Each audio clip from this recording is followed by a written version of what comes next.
Hi Sagittarius, and welcome to your weekly tarot reading. Thank you so much for joining me today. I hope that you are doing well. This reading is for any sun, moon, or rising Sagittarius sign. We will take a look at the cards. We'll get a sense of the awareness for the week, guidance, and possible outcomes.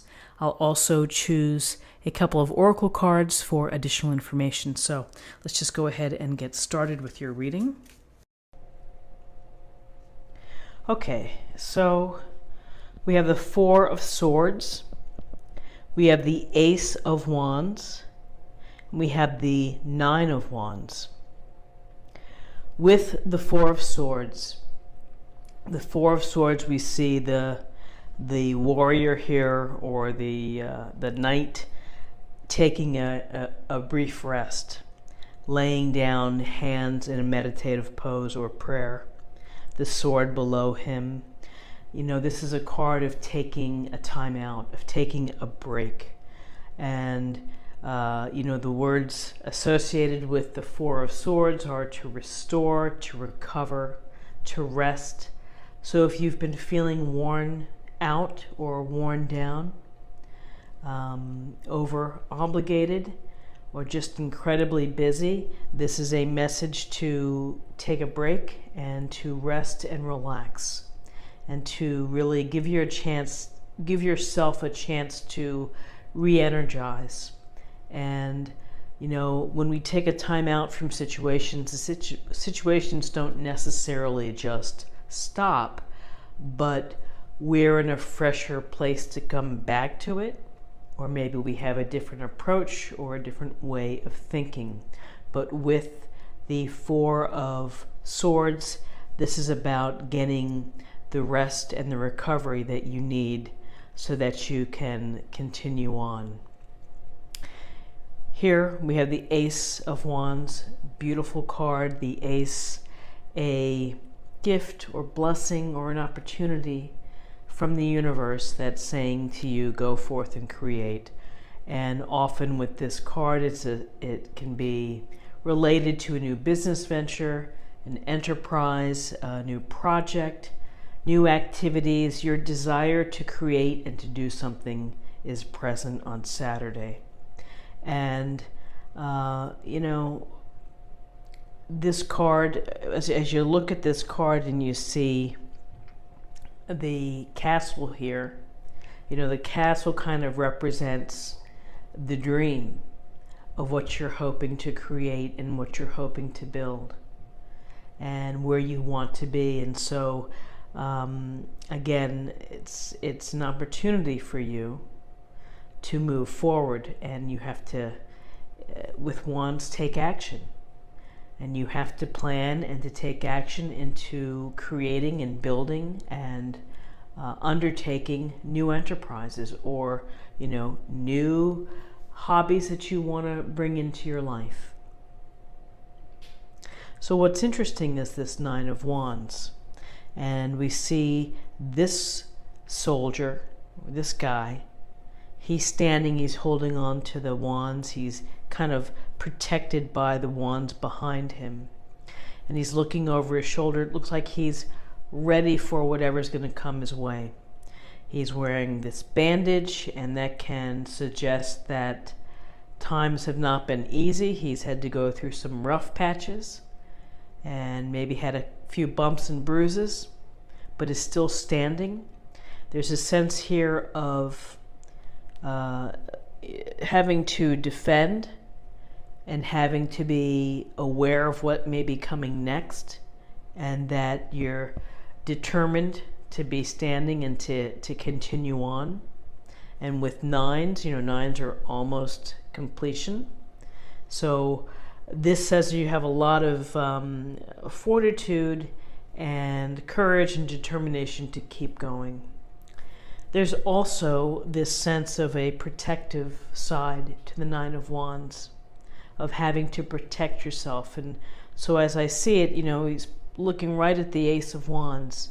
And is this something that, if you have a new great idea, is it something that you need to protect so that other people don't snap it up or something? So I'm just thinking of how this is just coming out at me right now is this sense of, you know, protecting intellectual property. That if you are thinking about a new invention and you're hoping to bring it to market or to get a patent or to do whatever, is to be guarded perhaps with that proprietary information. You know, be careful with what your heart and your soul is trying to create and your hard work. And maybe this is just a gentle reminder to be mindful of that and be mindful for who you share information with. So, you know, a typical interpretation for the Nine of Wands is about having determination and courage and standing tall through the challenging times. Even when you get beaten up a little bit, you're still standing tall and you're going to continue on and you're ready for what's coming your way. These are great qualities to have, particularly when you want to start new hobbies, new projects, new interests. Is this desire and fortitude to keep it going.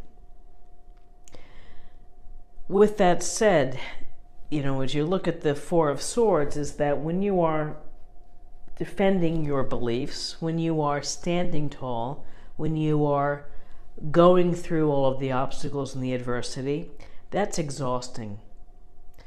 Creating and planning and thinking about how to improve or how to bring new enterprise or inspiration into your life is also can be tiring.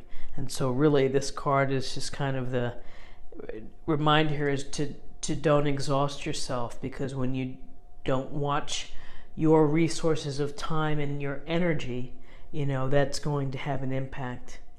Can lead to not feeling well, can just affect productivity. So, you know, there's a lot going on here for Saturday with this spread, which is about really being creative, moving it out with your creativity, defending and doing whatever you need to do, whether you're defending beliefs, whether you're protecting an idea, or protecting and having to, you know, when you meet with the bankers and the bankers are saying, no way, we can't give you a loan, and you have to defend yourself. I'm just thinking of real life practical examples of when a Nine of Wands is there.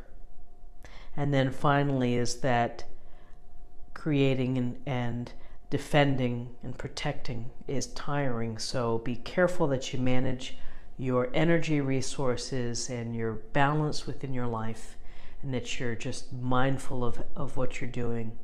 Get the rest in.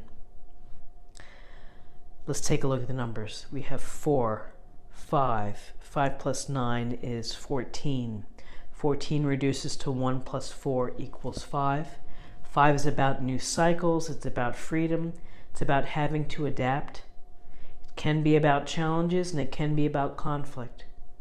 So a lot of just a lot of interesting pieces here that are put together. And so let me go ahead and close the reading, and I will pull one of these Sacred Rebel Oracle cards, and we'll get a sense of additional messages. Okay.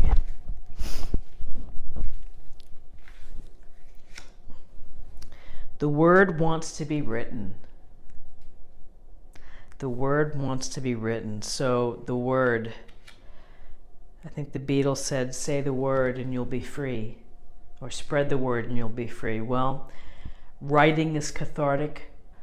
Writing your business plan, writing your daily to-do list, you know, writing a love letter or a note of encouragement. The word wants to be written. So however you choose to write, and whether you're writing through email, whether you're doing it on a card, maybe you're making a homemade card, the token of expression that you give to someone else, you know, it's important because it goes to authenticity and writing from your heart to someone else. Even if it's a thank you note to express how you feel and your gratitude for someone's kindness or thoughtfulness or generosity. If you are a creative person who has been working to write your book all these years, then keep at it and realize that there are moments when you feel that the words just flow out and it's easy to write, and then there are times when you're like, I can't get another sentence down. What is going on? Why do I feel so blocked? And do the things that are going to open up your creative mind and your creative flow. Poetry, writing a song, writing a letter, writing a chapter, writing a paragraph, or whatever it may be. You can also go towards illustrating as well and drawing hand in hand. To me, it's just of getting your hand in motion of writing, the beautiful art of writing. So the word wants to be written. Your story wants to be told. And you know, it would be a wonderful legacy to whether you're writing a recipe book for your family of family history of how we cooked our favorite meals, or just the story of our family. We came here from, you know, Italy in 1928. So the word wants to be written. And the word, again, wants to be written has to do with this creative energy and force of the Ace of Wands. So the heart of our existence is to be creative and to be inspired, because we learn from culture, we learn from the arts. So on that note, I wish you the very best for Saturday the 18th. And if you enjoyed this reading, please like, share, or comment. If you're new to the channel, please consider subscribing. It's a great way to show support. It doesn't cost anything, and you'll have access to a bunch of different readings that I do. So I hope that you will subscribe and come back again tomorrow for another daily tarot reading. Thank you so much. Bye-bye.